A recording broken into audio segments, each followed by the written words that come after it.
So we have some special guests coming to the live stream. Without further ado, let's see who we have here. What is going on, guys? What's going on? Hey. All right. All right. Everything looks good. Sounds good. All right, guys. So who we have in the house tonight is the EpikBoyz. EpikBoyz Fishing. Make sure you guys check out their channel on YouTube. All right. So go ahead and introduce yourselves and just tell us a little bit about your channel. Absolutely. So I'm Nick Dupree. I'm kind of the founder of the EpikBoyz Fishing channel. And this is my son, Chad. All right. All right. We've been on YouTube for a couple of years now. Started fishing on Lake Lanier 3 years ago for spotted bass, and have been trying to grow the channel ever since then. Gotcha. So my background is kind of striper fishing. I used to striper fish on Lake Lanier many years ago. Used to go out with Clay Cunningham, Blair, Jeff Blair, and all those guys, and we used to striper fish quite a bit. We went out and got a small bass tracker 3 years ago and started striper fishing, which wasn't ideal for that type of boat and setup. Right. So then, we had rod holders in it and everything, and we're fishing 17-foot bass boat for stripers, and we had a lot of success, didn't we? Yeah, we did. And so we kind of pivoted from there and started doing some bass fishing. And then it just took off. We've just fell in love with bass fishing, and we've grown the channel since then. So gotcha. Yeah, looks good. Because I've been subscribed to your channel for a while. I've seen you guys out there flipping fish on the boat, and I've seen Chad out there narrating as he's catching those fish, and Dad is out there cheering him on and all that. And I think he has a partner in crime that's on the boat with him sometimes too, right? He does, yeah. My youngest son, Dylan, he loves to come out from time to time. We consider him our entertainment. He makes us laugh the entire time we're out there. So, but he's actually a pretty good stick himself. He can catch them. Okay, all right. Good. So, absolutely. So that's kind of how we started out with, the EpikBoyz Fishing. I've had a YouTube channel for a long time. It was something else. Once we started going out and making some of these videos, I'm like, man, we could really have some memories that we can look at from years from now. So we started posting some basic videos, using some basic editing. And then it's kind of grown from there into where we're at today, which is doing tips, tricks, and then fish, which if you look at our videos, we try to help a lot of other anglers out. Exactly. We started from not knowing anything on how to catch a bass on Lake Lanier to where we're at today, which I feel like we're pretty competitive at this point. So that's kind of where, that's why we're on the show tonight, is obviously to speak to Chad about his tournament fishing that he's getting into now. So right. And so now you are actually fishing in, it's the high school tournaments, right? Yes, sir. It's South Forsyth High School. All right, South Forsyth High School. Okay, so how's that going? How did you get into that? And just tell us a little about that experience. My friend told me about it, and so I talked to my dad about it, and he said, yeah. And so he talked to the coach, Scott, and he allowed us to be on the team. Gotcha. Yeah, so we reached out to him because he's actually, Chad's in 8th grade right now, so he's not in high school yet. So we reached out through some fellow contacts to the actual coach of South Forsyth and had a conversation with him.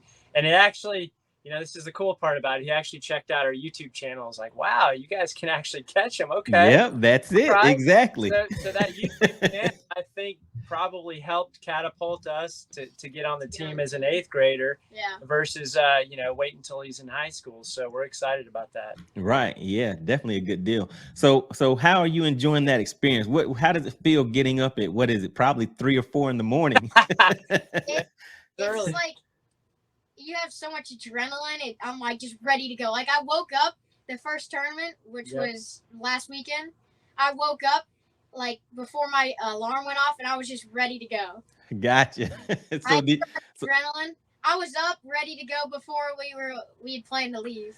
Yeah. So to your point, MoneyBass, we were supposed to leave about 5 o'clock to go up to Laurel Park, which is where the blast off is going from. I got up at 3. Because I had to get all the food, get the coolers ready, put all the rods in the boat.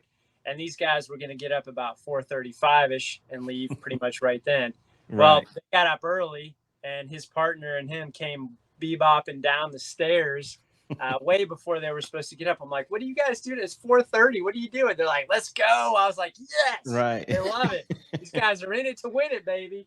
Gotcha. Good deal. Good deal. So tell me a little about your pre-fishing, getting prepared for the tournament. How are you doing out there? Because you know things change out there a lot depending on those weather conditions and fish move. And I know you guys do a lot of offshore fishing too. Most of the stuff I see you guys are doing offshore. So tell me about your practice for the tournament. Then we'll get into the tournament, see how that went. So we practiced the day before, and it was definitely a little different conditions because it was sunny. And we couldn't really get them to bite. We did find a lot of fish, though, so we had a game plan built up for the next day. And we felt ready to go until the next day. We just couldn't catch them. So you were finding the fish during practice, but you weren't catching them? Yeah, we found tons of fish. We found this one. Where was it? Up on the north end, up in Little Hall. Yeah. Little Hall and no, it was north of Little Hall. It was in Little River and Wahoo area. Area. Mm-hmm. On the very north end of Lake Lanier. So little muddier water type conditions from all the rain and stuff we've had. We love to fish up there. We've had a lot of success over the years fishing up in those areas. Gotcha. We know the lake extremely well up there. We know where all the ditches are. We know where all the rock piles are. We know where all the ledges are and the channel swings. Right. So we've got all that information. So the day before when we did some practicing, which let's reverse a little bit. He hasn't had a lot of time to practice because he also plays on 2 basketball teams. So he does travel. Okay. And he plays on the South Forsyth feeder team as well. So there hadn't been a lot of opportunity to practice going up into the tournament. So we really had one day. So we spent that up north just because we've had some success, and that's where we were launching out of Laurel Park.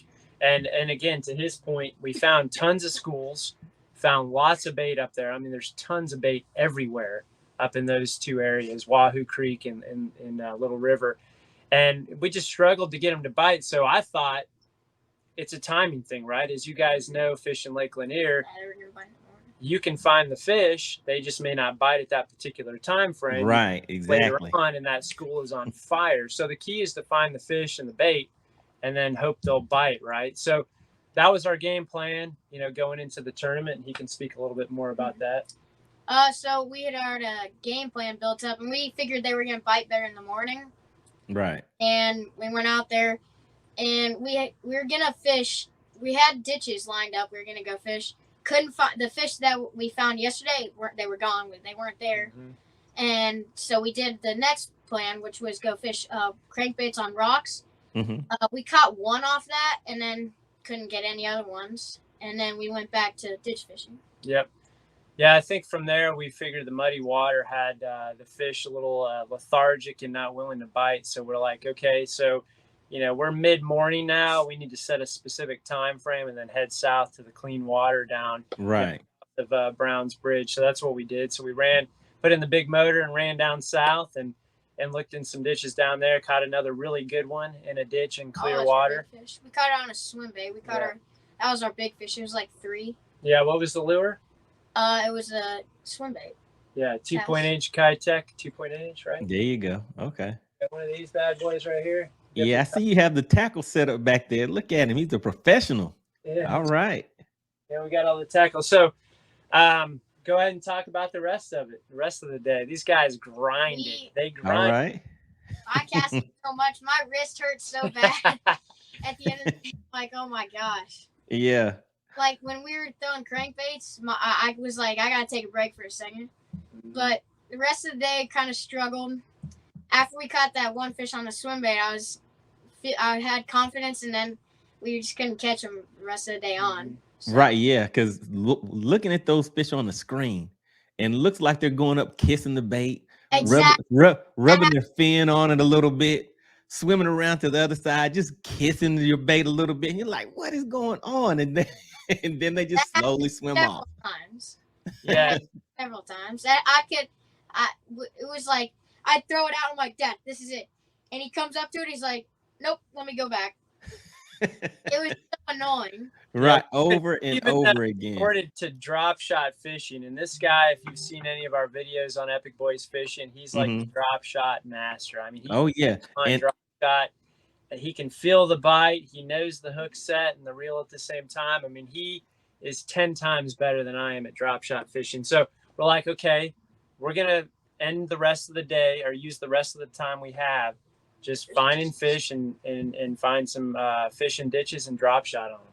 And that's what we did. And I cannot tell you the amount of fish we had on the 2D sonar on that 10-inch helix up front, as well as the live scope that would come up to the drop shot and just look at it and swim away. And, quite honestly, everybody else had the same experience in the tournament. The people that actually caught the fish, the top 10 guys, every single one of those teams, all they did was throw and drag a shaky head all day. Wow. Yeah, man, don't you hate it? Don't you hate it? We didn't do that. We threw a shaky head on a point that we were seeing a bunch of bait and fish on, and didn't get bit on it, and that was it. We didn't touch a shaky head the rest of the day because, again, the swim bait bite has been so strong on the bottom. Right, it's just super slow reeling, a swim bait, whether it's a cast prodigy or a Kitech. I mean, we've been on them doing that, and that bite didn't pan out for whatever reason that day. So yep. And speaking of drop shot, do you guys know who this is? LJ Harmon. We sure do. Yeah, yep, James Harmon. He says, LJ here. What's up, EpikBoyz? What's up, LJ? Yeah, he's a good buddy of mine at this point. He's helped set up my boat, my new rig that I got back in December, and out several times. He's the drop shot master. That guy's the drop shot Jedi. That's right. Yep. So yeah, and actually he sponsored one of the live streams before. So big shout out to LJ. If you want to catch something on Lanier, why not go to Lanier Baits? I mean, it says it right there in the name. And actually, speaking of LJ, so this is a brand new Lanier Baits worm that came out late last year. The name of it, Epic Flash. Can you see the comment down there? Which was named after us. There you go. Yep. There you go. Epic Flash. This thing is absolutely fire. Obviously Morning Dawn on Lake Lanier is amazing. And LJ put some, it's hard to see it, but there's like some white pearl and blue flake in the very bottom right there. Right. Yeah, you can see that. And I'm telling you what, with that pink color, this thing is fire.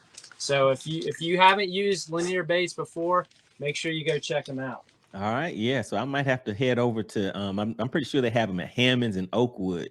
Absolutely. So, yeah. So there we go. Oakwood Bait and Tackle and Hammond's. So yeah, definitely. That's cool that LJ popped on your show, man. That's awesome. You got a good following. Oh, hey, LJ is always in here. LJ gets in here talking trash. So we get in here, have a good time. So that's pretty much what it's all about. We get in here, talk fishing. I mean, a lot of us out here, we're trying to catch them. We're doing the same thing. We're watching them come up to the lure, watching them swim away. But if you check out LJ's post, he's out there doing a little something. They may come up and look at his a little bit, but he's bringing them to the boat. So it's like, yeah, we got to get on that LJ level some type of way. I mean, there's probably not too many people that are better at the drop shot and Demiki rig than LJ. That's for sure. Right. Definitely. Yeah. That Demiki, man. Now, may not be able to catch him here in probably another 2 months when they start to move up on the bank end of March. Yeah. You can catch him now. I'll tell you that much. That's right. All right. So good deal. So, okay. So did we finish talking about the tournament day? No, we've been like a squirrel just going all over the place. Right. Okay. Yeah. So yeah. Go back to the tournament stuff, man. We could all Jason. You tell me, Dad, when we going. Now let's finish talking about the tournament. What other questions and stuff do you have that Chad? Okay. So so you went out and you said that you caught, what was it, 2 good ones. You caught that second when you came down to the clear water, and then is that pretty much where you ended your day at, and you headed back to the? It is, yeah. We ended in Shoal Creek. No, well, we went. So we pretty much stopped fishing in Shoal Creek, but we went back north and just kind of screwed around for a little bit. Gotcha. And we found. Tell them about what happened at the very end. This is typical fishing, right? This is typical. Right. So we come back, we check Sardis, right? And so we go in there, we see this flock of birds. We go over to it. Turns out they were eating bread. So we start to troll. We start to go out, and we look at the graph, and we like a huge school of fish. Wow. Okay. And we started throwing everything we had, and we would see them for 1 second on live scope, and then they'd be there. They were just running around. Yep. We couldn't get them right and it was in the last 15 minutes when we found them. Gotcha. Yeah, we cut it close. We had to run that Yamaha pretty quick to get back to the weigh-in on time. We've all been there before. We've all been there before. All right, so yeah, good deal.